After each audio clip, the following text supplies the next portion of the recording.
Hell Let Loose is a game that most of us love. I mean, why else would you watch Hell Let Loose content, or why else would I create it? Despite this, the game does have its fair share of issues. There are moments I cry myself to sleep after the butt rape was real. A particular kind of player with a Casio calculator comes to mind. In this video, let's explore 4 systems in the game that could be improved. Let's go into why the current system is not optimal and what changes could be introduced to improve it. The focus of this video is not on general bug fixing, such as improving leaping over walls or being able to properly deploy your bipod. These are no-brainers. It's about gameplay loops that could work better and additional content that adds to these systems. These ideas are both from the community as well as my own opinion. The roadmap for 2023 has not yet been released by the developers Black Matter. Judging from their latest posts on Steam, a roadmap can be expected in January or maybe February. Still, there is some information circulating about future content, including the roadmap for this year and the content that didn't make it in yet. So let's take a look at how likely it is that these systems will be changed in the coming year as well. And guys, I'm also curious about your ideas. Looking over the comments over the past year, you're full of ideas on how to improve the game, so let me know down below. Recently, the map developer who made the new Kharkov map commented on one of my videos, so your feedback might actually be read. So let's make this video a constructive criticism about the game. I did my best to make this video chill to watch, so if you just got out of bed, for work or school, pause the video and make yourself a cup of coffee, or get your dinner ready, or grab your Gouda cheese, and let's get into it. The first system I would like to talk about is the current artillery system. Just mentioning the word probably sends shivers down your spine. In my opinion, artillery does definitely belong in a game like this, and let's admit it, all of the explosions are badass and add immensely to the vibe, but they also add immensely to the frustration of the game. There are some players out there sitting in the back of the map raining down hell with their calculators on unsuspecting victims downrange, both enemy as well as friendly. Coming out as an artillery player these days is like coming out for your political affiliation in 2022. You better don't. The boring and frustrating part of this system is that the victimized players are just randomly killed and spend loads of time in the respawn screen. It wouldn't be too bad if you could do something about it though. So why is this artillery system subpar? Well, in my opinion, the gameplay loop is not well thought out and feels more like a placeholder before some bigger changes will be introduced. At the moment, the artillery is located back at the HQ spawn and players can sit there consuming important commander resources, blasting locations further into the map. The only way to take them out is to go to the enemy HQ spawn and shoot them.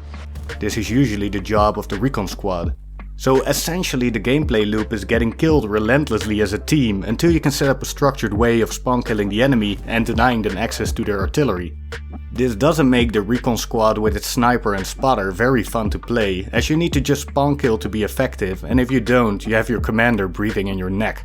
This means that both the artillery as well as the recon players are engaged in this weird gameplay loop, while there are alternative solutions that could spice up this situation. So what are these solutions? One of the ideas is to add mortar squads. For example, the game squad has mortar teams that can set up at different locations to give the other squad support. These mortar teams could work similarly to recon squads and have 2 or 3 player slots, and have a maximum range of, for example, 2 or 3 squares on the map. This gives them a relatively safe distance to shoot from, but it's also something you can counter, be it by recon or by a regular infantry squad. There are loads of sneaky little locations such as craters, trenches, sandbags and small farms where you can set up these mortar squads, so the map will be used in a more interesting way as well. I do feel like true artillery belongs in the game though, so this could be changed to a commander ability, for example, instead of the bombing run, as an artillery barrage seems more realistic to call in during a battle than a full-blown bombing campaign close to friendlies. A mortar squad would put a larger emphasis on team play, as you could make different classes like someone who actually operates the mortar, someone who brings ammo or supplies for building these up, and someone who designates targets with binoculars. With a 2 or 3 member squad, it's also easier to defend your mortar position from approaching enemies. Another solution for the artillery gameplay loop that I'm personally a big fan of is the introduction of self-propelled artillery. There are tons of vehicles that were used during World War II in this category that would fit perfectly into the game. And of course, it's also a great excuse to introduce more content. Thinking of self-propelled artillery, the Wespe from Battlefield 1942 back in the days come to mind, if you can remember. There are loads of different vehicles you could add to maintain the asymmetrical gameplay aspect of Held at Loose. You could give the Germans the Wespe, Grille or Sturmpanzer. With the British forces being added soon, a bishop could be introduced. The Soviet could even get the current commander ability, the Katyusha strike, as an in-game vehicle. Anyway, there's loads of possibilities and I think the maps are big enough to justify using them. I think the introduction of these types of vehicles would make the gameplay loop more interesting. Recon could go try and take him out with satchels and having overwatch from the sniper. Friendly tanks could go on a mission to destroy it, or even regular infantry squads could be dispatched. What makes Held at Loose so interesting is the fact that an overarching large-scale war is going on, which is the focus of Command Chat. But the squads themselves undertake side quests to support the grand strategy, and these types of additions to the game make for a lot more possible side quests. To support team play, enemy mobile artillery markers could be added for squad leaders, so the location of this new artillery could be easily identified. So what do you guys think of this idea? In my opinion, both mortar squads as well as self-propelled artillery could be a great alternative to the current system. And how likely is it that we will see any changes towards a different system for artillery? Well, the good news is that deployable mortars are actually mentioned in the roadmap for this year. There are a few things that didn't make the last update, including these, so there's a pretty good chance that they will be introduced in a not too far away update. The developers have mentioned that the next update will be a huge one, including the British forces and new maps, so hopefully mortars will be included too. The self-propelled artillery hasn't been mentioned anywhere as far as I am aware of, or I must have missed something. Before we move on to point number 2, I'd like to ask you if you're enjoying the video, because if you are, please subscribe to the channel. I make quite a lot of Held at Loose content and sometimes some other military games, so you might enjoy it.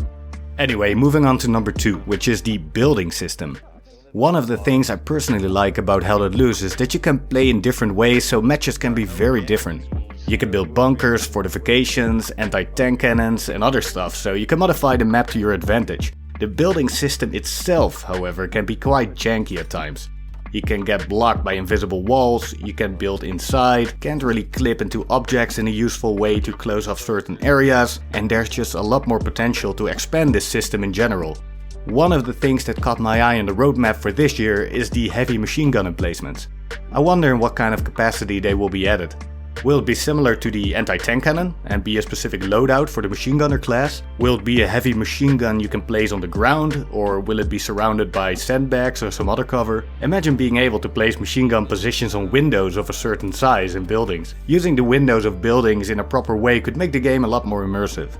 Right now, many of the windows are useless because of their height, size and the direction they are facing, which seems to be done on purpose in order to not overpower them. But many times the invisible walls blocking your shots also render them useless.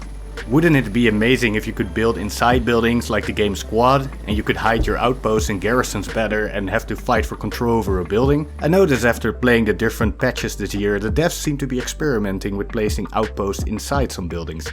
The overall trend of the development process seems to be going towards more building options as well. There's actually a buildable AA flak cannon mentioned on the roadmap for this year. Fortifying your garrisons and other important locations on the map with different kinds of gun emplacements would make for interesting new side quests to undertake as a squad. I'm not too sure what the AA flak cannon will be for. Perhaps for shooting the precision strikes, recon and bombing runs out of the sky, or perhaps you could use it to fight ground targets too. A streamlined building system in which you can use the pre-made buildings in the map to add new fortifications to would really bring the game to a new level. Luckily, there's plenty of reason to believe that improving the building system is a focus for the devs. System number 3 that I think should be revamped for increased playability and fun is the medic system. For some reason, it's always one of the most popular classes in games. This probably has to do with Wade, the medic in Saving Private Ryan, as well as it being a very recognizable class. Unfortunately, in Held at Loose it's a bit underwhelming for a number of reasons. Looking at, for example, Battlefield 4, the medic or assault class can really keep the team alive by quickly reviving and getting back into the action. But the thing is, Held at Loose has a way quicker time to kill, one shot and you're dead in a lot of cases. This also counts for the medic trying to revive you. If you get killed by something else than a bullet, like Artie, you splatter into pieces anyway and you can't be revived. Another issue is that it's often just better to respawn at an outpost. This way you can just get your full ammo and bandages back, and it's quicker than waiting for a medic in many cases too. I think there's a lot of potential in the medic system with some tweaks. The way Squad does it, for example, is being revived makes you being able to walk around and play again, but with a debuff. Your screen is grayish, your aim is inaccurate and you don't have any stamina. Only a medic can get you out of this state. I'm not too sure how this will translate over to Hell Let Loose, as it could be frustrating, but it would turn the medic into a more viable class. What is also funny is that the medic class has limited usability, but in return also gets a shitty gun and only a little bit of ammo. If that is not enough, there's a second loadout that includes an even shittier gun with a useless medical supply box that I've never seen used in game. I can get the idea behind that, but it turned out really impractical. An easy buff could be to just give the medic good weapons and plenty of ammo and the medical supply box. This would make the medic a lot more viable already. Some tweaking of the revive system could make the gameplay a bit more interesting as well. There currently is a system in Hell Let Loose that makes the medic pretty useful, but I believe almost no one knows about it. If you stay close to your squad's medic, or squad leader as well, you can get a significant suppression reduction when under fire. This makes a huge difference, but it's advertised nowhere as far as I can see. This and other potential buffs when near a medic would make the class also more viable, but the players do need to know about it, of course. Moving on to point number 4, which is the water system in the game. If there's one clunky aspect that takes away the immersion, it's the ruthless danger of the open seas or small puddles in Hell Let Loose. There's no swimming in the game, and walking into water drops you right to the bottom, after which you can drown pretty quickly. This can be comical as well as frustrating when you need to cross a critical body of water. There's also no option for the engineer to build bridges, which could be an additional change under the building system that we just talked about. A simple swimming system could really improve the game. Of course, map balance needs to be taken into account, but imagine being able to swim underwater and sneak to the other side. There could be some kind of disadvantage to going into the water, like a debuff for wet clothing. This could be something like slowed movement, increased suppression, or a slightly blurred vision. It's all still better than not being able to swim or the immersion breaking drop to the bottom death sentence. Realistically, swimming with full World War II gear will be very hard and heavy. Perhaps another trade-off could be to drop your secondary grenades and bandages when you go into the water, so you really gotta think about your approach. As far as the roadmap goes, I can't find anything related to swimming features. Hopefully the new roadmap that's coming soon will mention something related to the water. So guys, what do you think are the most important issues for Hell Let Loose that need to be fixed or changed? I'm hearing a lot about the armor system, but I never play as a tanker, so I can't tell you too much about it. Hell Let Loose is still one of my favorite games despite its issues. With some tweaks to the overall systems, this game could be a true masterpiece though, and I'm excited for the future of the game. As soon as the new roadmap comes out, let's get into the confirmed future content, and I'm very curious what it will be. To all of you, have a Merry Christmas and a Happy New Year. Don't blow off your hands with fireworks, in case you do that in your country, as Holland is like a non-stop arty spam during this season, and see you in the next one.